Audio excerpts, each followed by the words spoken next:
तुम्हाला आहे ना तुम्हाला कधी प्रश्न पडलाय की ट्रेडिंग करण्यासाठी आपल्याला एनएससी आणि बीएससी ची का गरज पडते?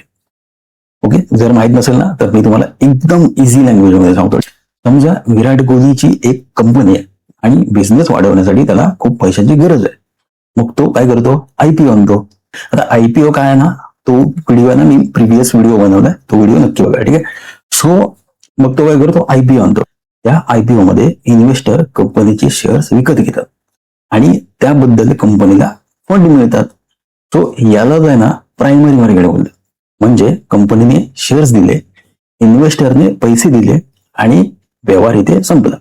पण आता समजा की इन्व्हेस्टरने 2 लाख रुपयांचे 1000 शेअर विकत घेतले. ठीक आहे. आणि काही महिन्यांमध्ये त्याला अचानक पैशाची गरज पडली, कारण कधीही पैशाची गरज ही आपल्याला पडते. ठीक आहे.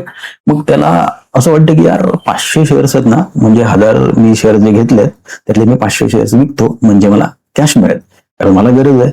मग तो आता हे शेअर्स कोणाला विकणार? तर तो पुन्हा त्या कंपनीकडे जातो की आणि बोलतो की मला आहे ना कॅश पाहिजे, माझे अर्धे शेअर परत घ्या. पण आता कंपनी आहे ना इथे काय बोलते त्याला की ही जी कॅश आहे तुम्हाला आम्ही लगेच देऊ शकत नाही, कारण आम्ही ऑलरेडी तो जो फंड आहे तो बिझनेस मध्ये यूज केलेला आहे.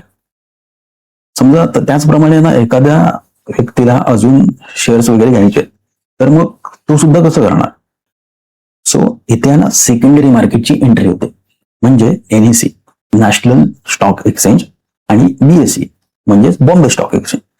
आता इथे ज्याला शेअर्स विकायचे असतात तो विकतो आणि ज्याला जे शेअर्स विकत घ्यायचे असतात तो विकत घेतो. एक्सचेंज स्वतः इथे शेअर्स खरेदी किंवा विक्री करत नाही. ठीक आहे, हे लक्षात घ्या.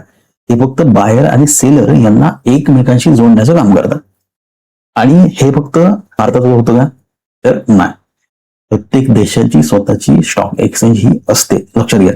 आता समजा फॉर एक्झाम्पल अमेरिकेमध्ये काय आहे तर नासडॅक आणि एनवायसी, म्हणजे जसं आपलं बीएससी आणि एनएससी आहे तिथे त्या पद्धतीने अशा प्रकारचे त्यांचे एक्सचेंज आहेत. आणि असं नाही की तुम्ही इन्व्हेस्ट त्या फॉरेन मार्केटमध्ये सुद्धा करू शकत नाही. जर माध्यम आपण प्रॉपर यूज केलं तर तुम्ही इंटरनॅशनल मार्केटमध्ये सुद्धा ही इन्व्हेस्ट करू शकता, पण ते प्रॉपर रिस्क मॅनेजमेंट करून. ठीक आहे.